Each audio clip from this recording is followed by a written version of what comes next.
जी हां, मनीष सिसोदिया जी को गिरफ्तार कर लिया गया। आम आदमी पार्टी के शक्ति प्रदर्शन के बावजूद, रैली निकालने के बावजूद, बीजेपी पे और सीबीआई पे दबाव बनाने की रणनीति के बावजूद भी सीबीआई ने 8 घंटे की लंबी पूछताछ के बाद मनीष सिसोदिया जी को शराब घोटाले के अंदर गिरफ्तार कर लिया। मनीष सिसोदिया जी राजघाट पर जाकर संजय सिंह के साथ सुबह सुबह बैठे भी। हालांकि इन्हें यह सोचना चाहिए था कि जिस बापू ने पूरी जिंदगी शराब के विरोध में रहे, उनकी समाधि पर बैठकर कम से कम, हो सकता है अपनी जगह सही हो, पर कम से कम इसका विरोध करने का तरीका गांधी का नहीं हो सकता, गांधी की समाधि नहीं हो सकती, गांधी जी की समाधि नहीं हो सकती।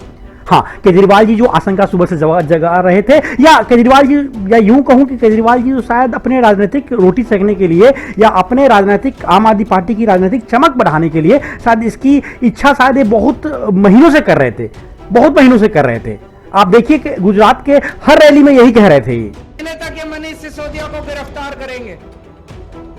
आम आदमी पार्टी को और इनके नेताओं को पता था या पता होगा कि ये गिरफ्तारी हो सकती है इनकी, क्योंकि मनीष सिसोदिया पर जो इल्जाम लगा हुआ है वो है सबूतों से छेड़छाड़ करने का। उनके ऊपर एक सबसे बड़ा इल्जाम ये लगा है कि उन्होंने शायद 48 या 50 सिम, मोबाइल वगैरह चेंज किए इन्होंने, जैसा सीबीआई कहती है। और आज 8 घंटे की पूछताछ के बाद सीबीआई ने आधार बनाया, इस चीज का आधार बनाया कि मनीष सिसोदिया जी जांच में सहयोग नहीं कर रहे हैं।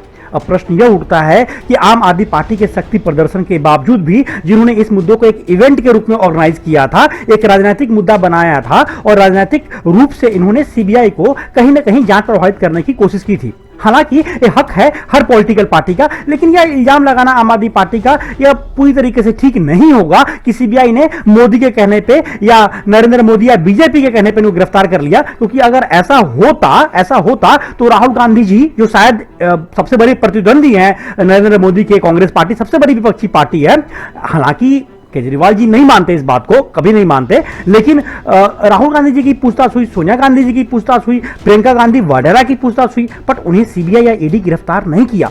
तो इस तरह से आप नहीं कह सकते कि भाई अगर वो विपक्ष में है तो उसको गिरफ्तार कर ही लिया जाएगा।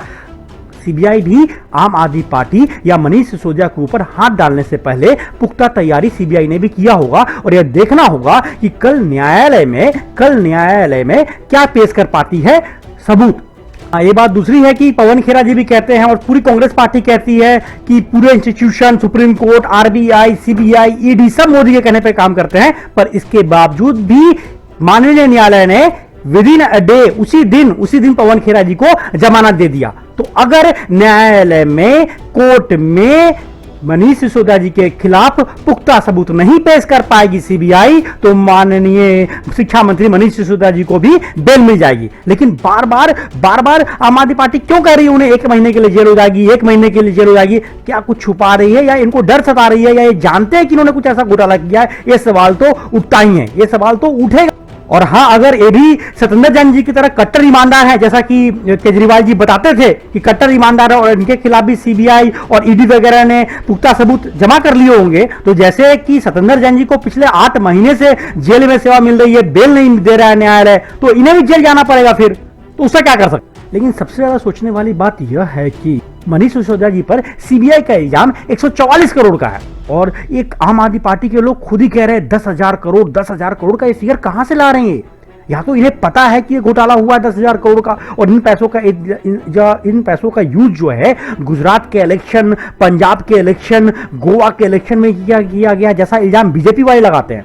हालांकि दोनों पक्षों को पूरा हक है अपनी बात कहने का, यह राजनीतिक प्रतिद्वंद्विता चलते रहेगी, लेकिन हमें कोर्ट पर और सीबीआई पे इन पर भरोसा करना होगा। ये संविधान के द्वारा बनाया हुआ इंडिपेंडेंट बॉडी है। आप इल्जाम लाख लगा दीजिए, राजनीति अपनी जगह है, लेकिन सीबीआई के वरिष्ठ अधिकारियों के पास भी कुछ ना कुछ तो जरूर होगा। हाँ, एक बात तो जरूर है, एक बात तो तय है कि आम आदमी पार्टी ने शराब, इतने ज्यादा शराब की दुकानें, शराब के मॉल्स में, रेजिडेंशियल मॉल्स में, कमर्शियल मॉल्स में, कॉलोनीज के बगल में, अगर आप दिल्ली में नहीं है तो भाई साहब मैं आपको बता दूं, बगल में, मंदिर के बगल में, स्कूल के बगल में, ठीक है, इनकी तारीफ होनी चाहिए मनीष सिसोदिया जी की शिक्षा नीति के लिए, तारीफ जैसे भी करते हैं होनी चाहिए अगर इन्होंने अच्छा काम किया। लेकिन एक बात और भी सही है कि शिक्षा मंत्री को शराब मंत्री क्यों बनाया केजरीवाल जी? और एक क्वेश्चन, मेरा प्रश्न है कि केजरीवाल जी आप खुद कोई विभाग क्यों नहीं लेते?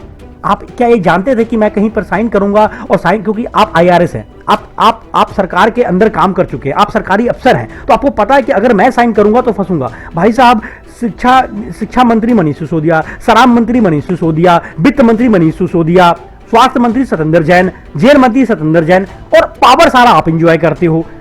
ये सब जानता है कि आम आदमी पार्टी में होल एंड सोल एक ही आदमी की मर्जी चलती है, वो है अरविंद केजरीवाल, जो कहीं पर लिखित रूप में कहीं कोई साइन नहीं करते।